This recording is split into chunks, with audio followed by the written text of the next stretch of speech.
Günaydın. Herkese merhabalar. Hoş geldiniz.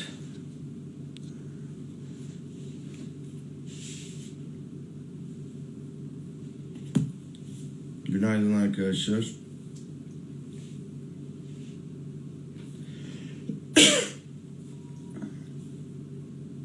Evet.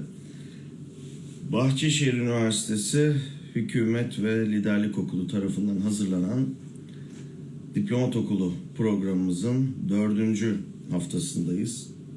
Önümüzdeki hafta son haftamız olacak ve Diplomat Okulu'nu bitiriyoruz, tamamlıyoruz. Bu hafta birbirinden kıymetli misafirlerimiz olacak, yine değerli hocalarımız. Tek tek müsaadenizle kendilerini takdim edeyim. Biraz sonra, yaklaşık 1-2 dakika sonra benim de çok değerli dostum Hırvatistan İstanbul Başkonsolosu Ivana Zerec hanımefendi ile birlikte olacağız.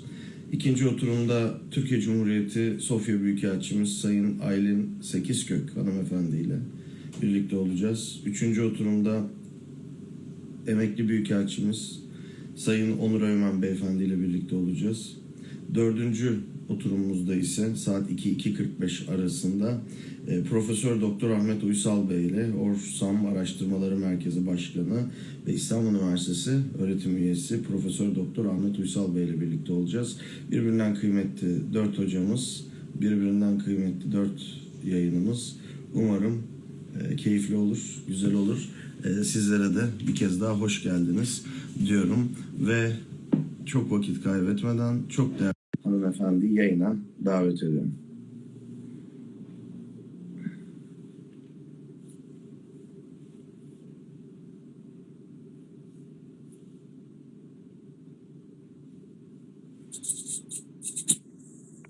Hello. Hello, good morning. Good morning, Professor.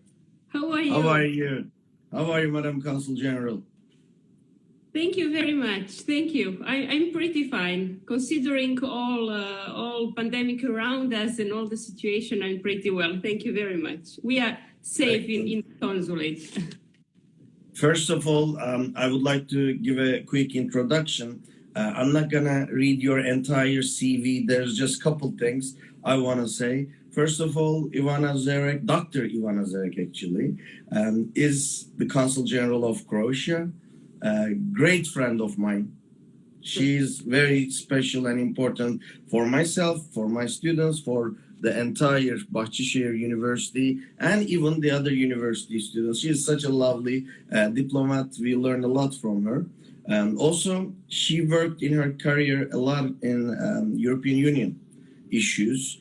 So today is actually, in the upcoming 40 minutes, one of priority. One of the main things that we're going to discuss today is going to be all about European Union, the processes, and bir dakika. I'm forgetting to turn off the bottom side of this thing, however they call it. I'm getting older for technology, No, it's not true. One of the most dynamic. I have smart students. They keep on warning me, Hoca, shut down that, shut down this. So they're fixing me. So we're going to talk about European Union. Before taking it so long, and we already have just 40 minutes, I want to shoot immediately. Now, this question I keep on asking to my Turkish colleagues. But actually, to a non-Turkish, because we are one side during the negotiations with European Union. We are the side that's negotiating with European Union. So eventually, myself, for example, I'm a political science, international relations, Hoca, but more than everything, I'm Turkish. So I always think for the benefit of my country, I always think by taking my country's priorities as my priority. So now this question is going to go to a diplomat. This question is going to go to a non-Turkish diplomat, the newest member of European Union, Croatia's diplomat. Can you tell us, this question is going to be a little bit philosophic, maybe, but I'm going to ask it this way. Can you tell us what European Union was, what European Union is. If you think there's a was and is, you might say, oh, everything is great, it's the same things going on. But for the entire world, for the entire diplomacy arena, whoever I talk from, whatever country I speak, they keep on saying the foundation principles and the reality today is not matching anymore. So the floor is yours. Thank you, Professor, for inviting me to this panel this Saturday. Again, I think it's like third or fourth time that I'm with you at your School of Diplomacy and Governance. It's a great pleasure to exchange the views with your amazing students. And of course, the students in all of Istanbul. I heard that there are like students from 65 universities today with us. So it's really great opportunity to exchange the views about European affairs, especially that last week came out the conclusions from Brussels, conclusions of EU summit, where Turkey is mentioned a couple of times. And I would say it was a very, very balanced wording that European leaders put in these EU summit conclusions. So this also opportunity to share with you the views about future of Europe after pandemic and this path of Turkey to the European Union. We have a lot of things in common, Turkey and Croatia. But talking now about European Union, we started negotiation 3rd of October 2005. Both countries, Turkey and Croatia. So we had kind of common starting point. However, Turkey, it's still a candidate country, which is again a very important phrase, and I would love that students take it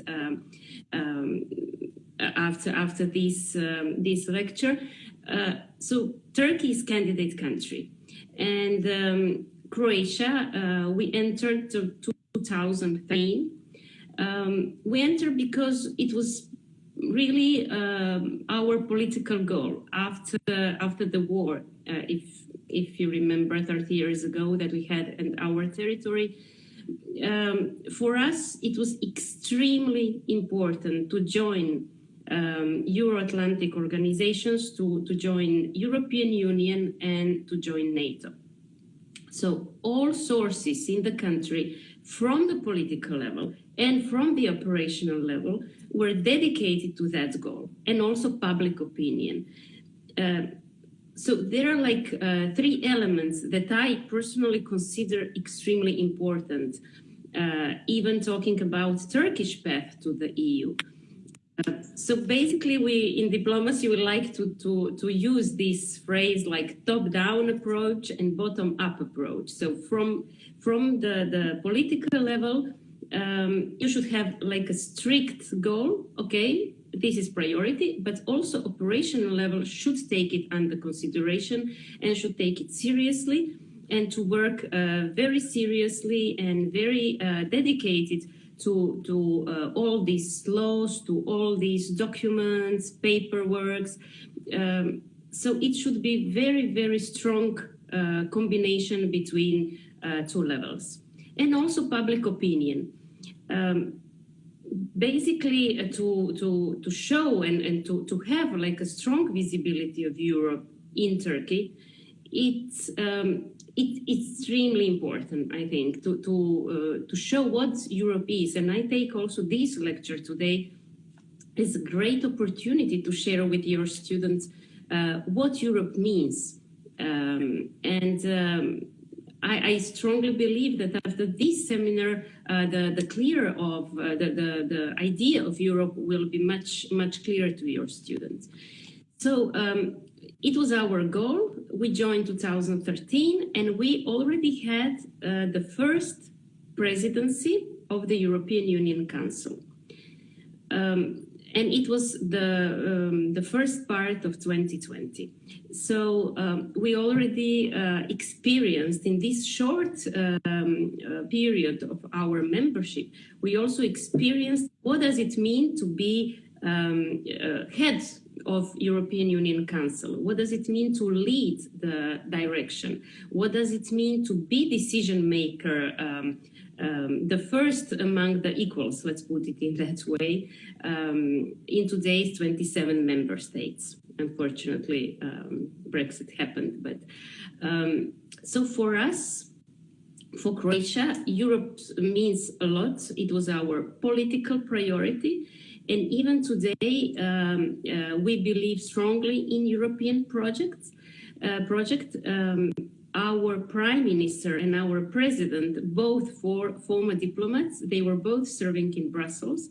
And our prime minister is one of the most active head of state, I would say head of government in our case, in Brussels, and he knows very well decision-making process, and it helps. Of course, it helps because then you know how to negotiate, what you can achieve in Brussels. Because in Brussels, basically 80% of political decisions for all member states are decided in Brussels.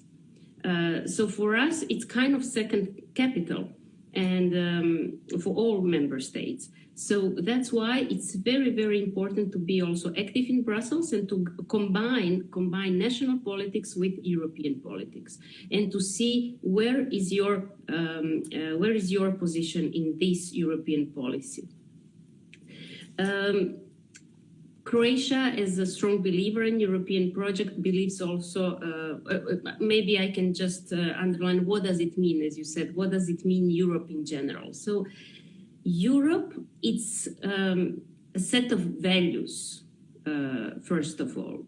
For us, 30 years after the war in our region, it means peace and security.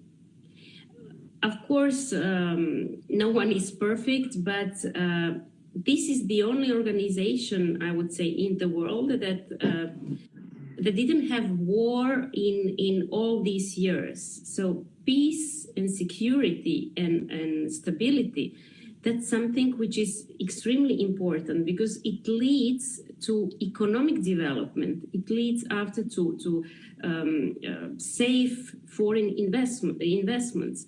Because you need to have political stability and security on place to attract foreign investors, to develop your economy, to be successful at the end of the day, to benefit really to each and every citizen of your country.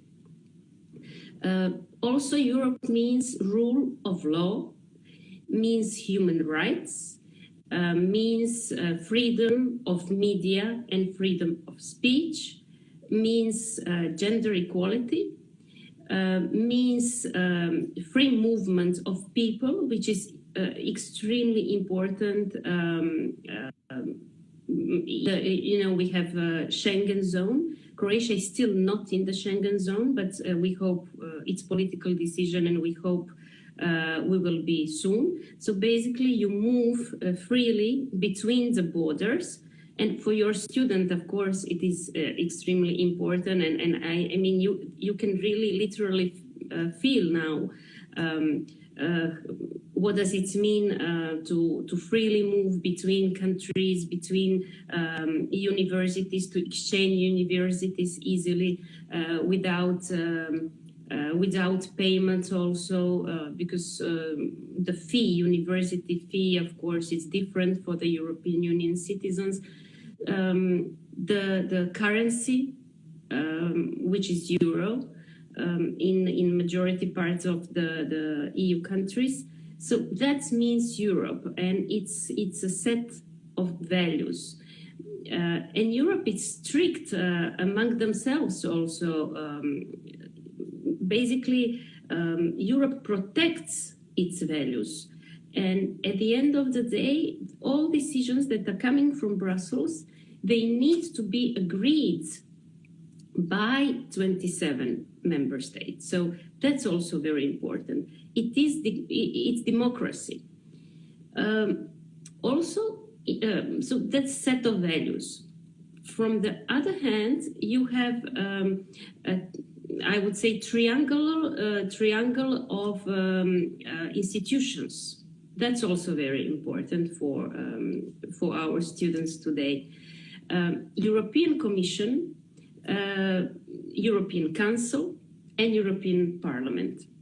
European Commission is kind of government. It's supranational government, and every country, every member state is sending kind of one minister. Let's put it in that way, in colloquial way.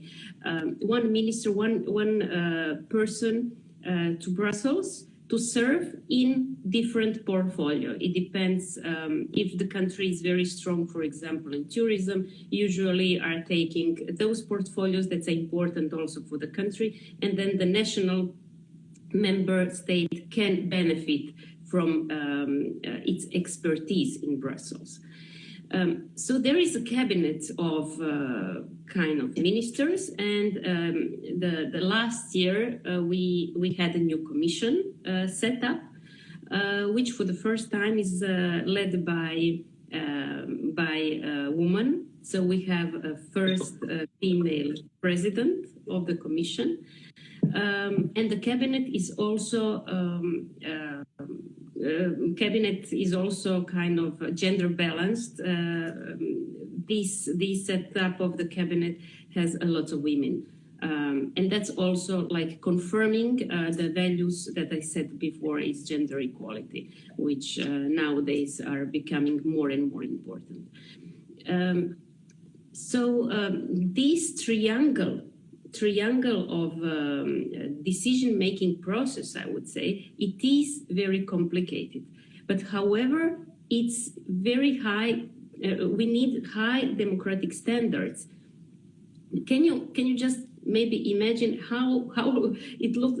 How can look like that you sent really different people from your state to Brussels, in the council, in the parliament, at different levels, at decision.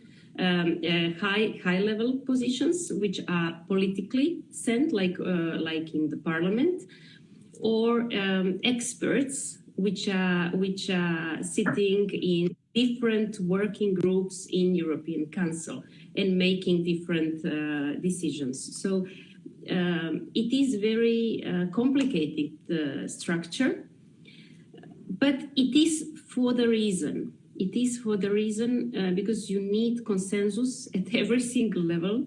And of course, you need to have your representative in Brussels to express your views, basically the views of your country. And of course, the consensus which is coming from Brussels should be based on different interests of member states, which is not easy at all. Especially important are those kind of EU summit conclusions. Summit conclusions means there are the highest level of meeting. It's called a summit where you have EU summit, where you have head of states, and in the room there is no one else. So usually us as diplomats are sitting behind our politicians, our head of states, ministers. But in Brussels during the summit, in the room you have just head of states, and then they are negotiating, they are like making decisions, even the last minute. Very often you can hear that summit is so long that they couldn't agree on the decisions for 2-3 days. especially when they were discussing like budgets or some very, very important political questions. But then conclusions of these summit documents, it is very important because it's not easy to get the wording as all head of states want. That's why the last week EU summit conclusions I find very, very good for Turkey. The wording that EU head of states put in these documents are very, very future-oriented. The wording is very balanced and gives Turkey opportunity to show its commitment to continue negotiation with Turkey and to show their willingness to adopt on the high criteria that Brussels is asking for. Basically, what Europe always is stressing out is the importance of Turkey in migration issues.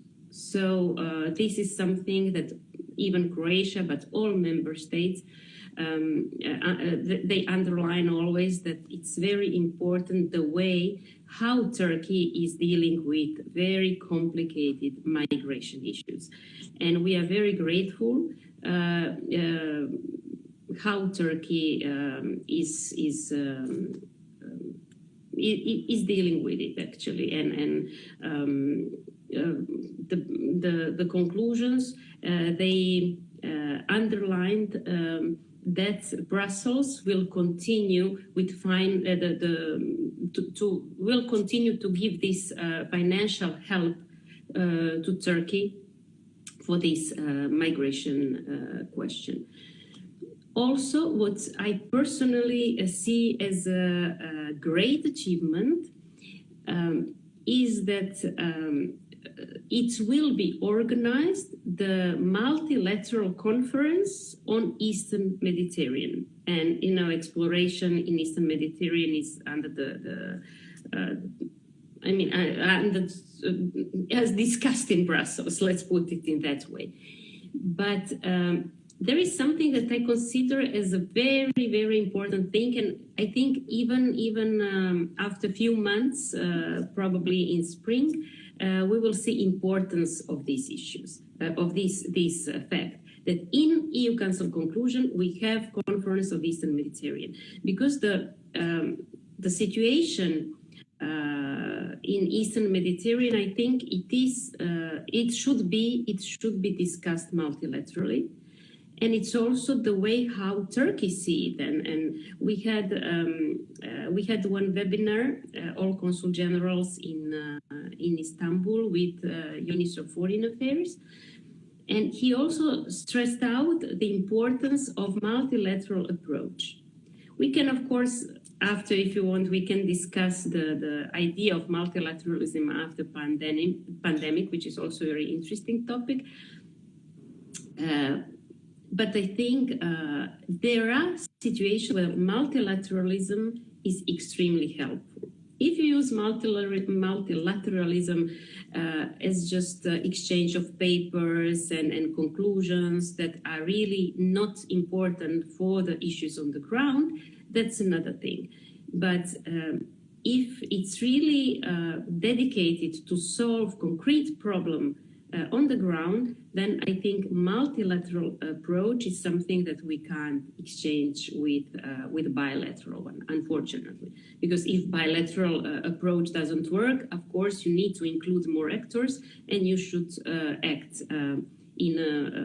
through multilateral approach. So that I see as a very, very important thing, this conference. And I expect a lot out of it. Also, what we see from the conclusion is this, as I said, financial contribution from Brussels to Turkey. the sanctions that Brussels put to Turkey in these conclusions are, I would say, limited, and there are they could be even spread to more people, but I consider it pretty limited, which is also very good for the for Turkey's motivation of Turkey, I would say, to continue stronger towards Brussels. So I think there is a strong, I would say, no, there is a very open channel of communication between Brussels and between Turkey. I see that these bridges really should be open, and I see there is willingness from both sides, from the sides of Brussels, based on this wording of EU conclusion, summit conclusion, but also from the side of Turkey. I have been in Turkey 2 years, but just before the summit and in the last period, maybe you heard also that President Erdogan and Minister Çavuşoğlu, they stressed and point out this importance of Europe, and that the position of Turkey is in Europe. So those strong wordings from both sides are very promising, and I strongly believe that that this kind of cooperation will speed up, especially now in this very difficult period of pandemic and post-pandemic, where economy is shrinking at all levels, and we should really help each other, even in the fields of economy and I would say trade, exchange of goods, which is extremely important.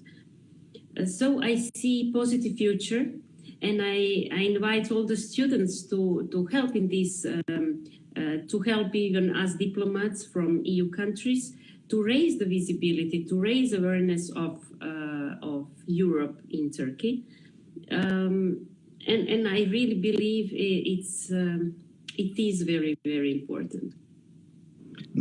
Now, Montenegro, Croatia, Slovenia, Bosnia-Herzegovina, Serbia. I said Montenegro, right? Yeah, Vojvodina, yes, in a way. So I went to old Yugoslavia when it was 91. I went to Zagreb when it was Yugoslavia. I went to Belgrade when it was Yugoslavia. I went to Sarajevo when it was Yugoslavia. Most of the people here today, trust me, maybe a couple of them might remember what Yugoslavia was. Of course, I'm not talking about the book information. I'm talking about living in that era. We were not like in our 50s, 60s, 70s, but I went there, right? Now, the huge Tito's, I call it Tito's Republic. Tito was an important leader for Yugoslavia. So after Tito is gone, it couldn't go well. It couldn't go so long. So it collapsed, right? And I don't think that the collapse was 1992. The collapse was far before that. Anyhow, my question is not about the history of Yugoslavia. My question is, we start seeing that starting from 80s, the world is changing. The big federations start becoming more union states, right? More smaller states are occurring. Now, at that time, the European Union stepped in. Yes, the war causes the world's instability because of Alsace-Lorraine, because of French, British, and German fights. Yes, European Union stopped that in a way. No question about it. But when you look at the war at the heart of Europe after the collapse of Yugoslavia, and some other things. By the way, I think I forget Macedonia and Kosovo. So it didn't put this foot in the there, you know, like European Union was not there so much. It didn't stop the war. It didn't stop, not militarily, but also economically, socially. It was not there. Now, my question is, what was the effect of EU after the collapse of Yugoslavia in order for the new republics to evolve themselves to the world? That's question one. The second thing, I'm directly going to jump today. Today, it's another collapse. It's another problem, which is pandemic. Yes, there's maybe not a war between the countries in Europe, but there's the war between an enemy that we are not sure where it is, how it acts. It's a weird enemy, right? So when we look at that, my second question is, compared with Yugoslavia experience, EU's Yugoslavia experience, pandemic experience of EU, when you consider these two, almost 30 years between them, these two crises, do you think EU evolved itself of handling these things, or still we have problems on that? Thank you, Professor. Yeah. Well, as I said in my short introduction, Europe for us means security and peace.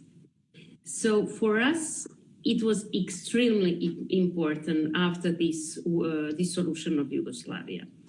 Slovenia started negotiations first, and then it was Croatia. But then afterwards, countries from ex-Yugoslavia, some of them are closer to the EU membership, and some of them, like Bosnia and Herzegovina, for example, they still have like a long way to join the EU. What we see as Croatia, as a member state, we see that Brussels, it was and European Union, it was a strong transformative power for us as a country, but also for the region.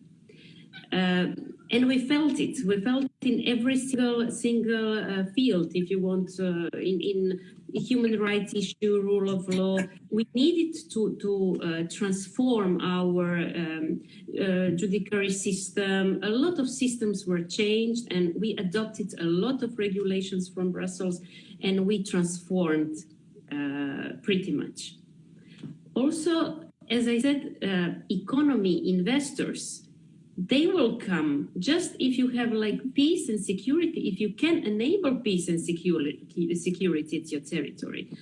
And of course, this is this economic element. So for us means a lot.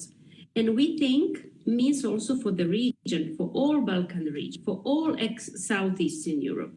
That's why we put as our political goal during our presidency this importance of enlargement capacity of European Union. For us, enlargement, it is very important. During our period, Northern Macedonia and Albania started negotiations. It was during Croatian EU presidency, and we organized a summit in Zagreb, 6th of May, where we adopted Zagreb Declaration, where stressed out again in this importance of enlargement. Without enlargement, Europe will be just a closed structure, and that's why we need to have like this kind of, I would say, energy fuel between new member states, new candidates, with Brussels as our second capital. We need that this fuel of ideas, of energy in general should stay.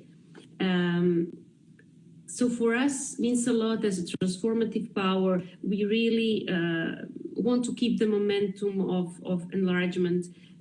We are definitely for, we are trying to keep that idea that all ex-Yugoslavia countries join EU, but based on merit, based on all those values that I said at my introduction. So based on merit. And of course, as I said, EU, and of course it's not ideal, but however, it represents the idea of all 27 member states at the end of the day. It is complicated with the reason.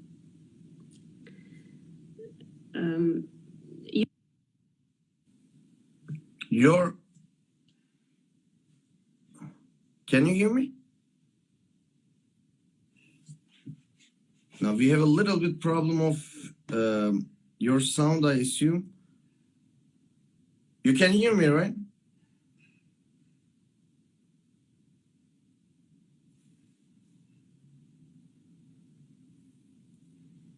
Arkadaşlar, benim sesimi ya da Sayın Başkonsolosun sesini duyabiliyor musunuz? Hangimizi duyuyorsunuz daha doğrusu? Bir söyleseniz.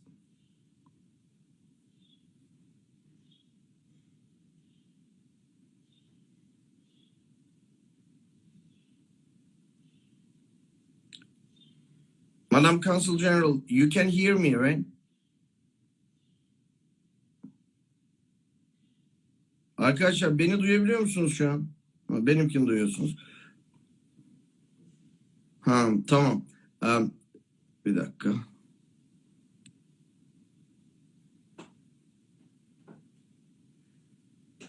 Şöyle yapacağız. Ivana Hanım'ı koptu. Bir daha. Bir dakika.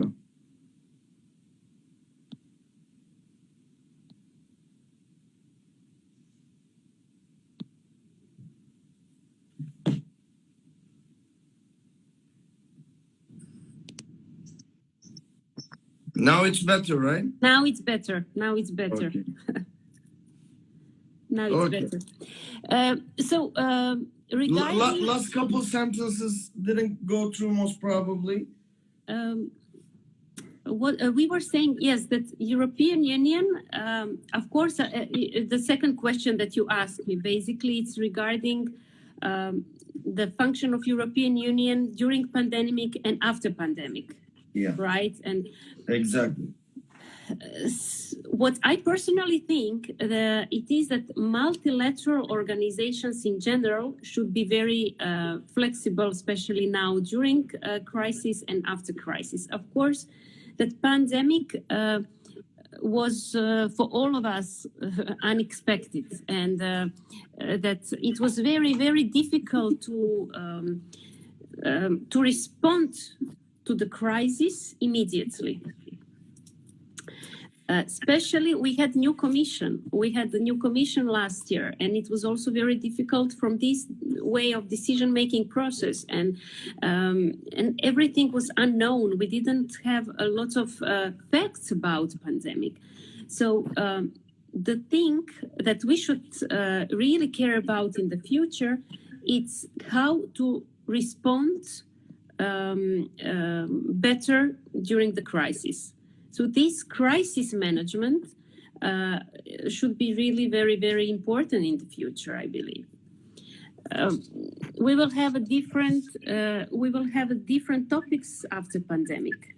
I'm pretty sure that some new topics will be much more important, like R&D, research and development, like food security, agriculture.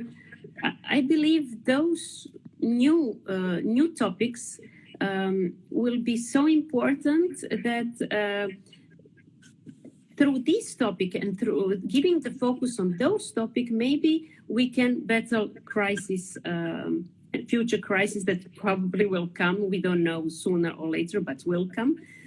We will be more prepared. We should really practice risk management, that's for sure, and be much more flexible. Both Brussels and, of course, national member states. You see now that there is a combination between different actions, I would say. the COVID crisis, it's tackled differently. It's tackled differently in Croatia, in Sweden, in Denmark, in France, and there is like national responsibility of the crisis. Why? Because culturally we are also different. I was serving in Estonia, my personal experience, and it was very, very difficult because Croatia is also a Mediterranean country. And for us, sun is everything. We can't live without sun. You know that we have amazing coast and summers are pretty long in Croatia. And the tradition of Croatian people is to spend long summers on our coast. So without sun is very, very difficult for us. So can you imagine long lockdowns, like long lockdowns during winter periods in the North Europe? I believe it's very, very difficult. If you are lucky, you can go outside on the balcony in the south of Europe and you can take a bit of sun.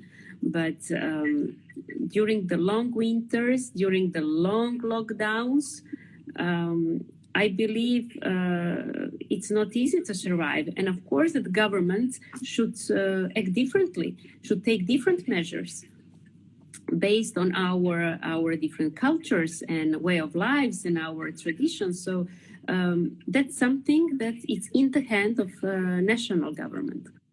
But Brussels, of course, has also strong, I would say, different instruments and strong power also, especially we can see now in coordination of vaccine and approval for the vaccine and fair distribution of vaccine among the member states, also to organize help that was needed during the crisis. Maybe not at the beginning. Maybe Europe didn't react at the beginning as should react, but afterwards, slowly,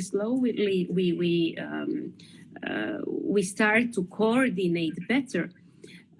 And then in Italy, that was hit strongly at the beginning of pandemic. A lot of nurses, a lot of doctors from Romania, from different countries came to Italy and they were helping to their health system. So I would say that reaction is getting better every single day. And I believe that the distribution of vaccination will be fair, and also regarding the prices. And I think that from this crisis, Europe will go out much stronger and much coherent and much more ready to respond to the future crisis. That's my personal opinion, which is based on the way of reactions that we could see so far in the last year. But of course, we have another crisis, not just COVID. Thank you so much to be with us today. When I'm talking to you, I never, find out how the time passes. It's already 45 minutes. We are done, but with your beautiful way of expressing the issues, it was an outstanding lecture. Thank you so much once again to be with us here whenever we need, about what topic we need. Ivana Zerec, as I said, is a diplomat. She's a consul general, but more than everything, she's a great friend to me. She carries an important value for myself, for my team, for my university, and I'm pretty sure for the rest of my students. So once again, I give my deepest appreciations to you to be with us here today. Thank you so much. Thank you, dear professor. Thank you, all the students.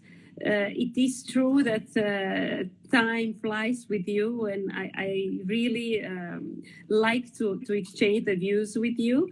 I hope a lot of your students will come to Erasmus in Croatia. My Instagram or our Instagram is Croatian Consulate Istanbul. Please follow us. And if you have any questions, just come to us or to our consulate in Pera or via Instagram. And I hope to see you soon. Thank you very much for being with me also today. And I really hope to meet you soon. It is our pleasure. Thank you so much. Değerli arkadaşlar, Ivana Zerec Hanım'la birlikteydik. Çok değerli dost, çok değerli başkonsolos. Şimdi ikinci dersimiz için bir 15 dakika ara veriyoruz. Sayın Başkonsolos'la birlikte sizlere sevgilerimizi, saygılarımızı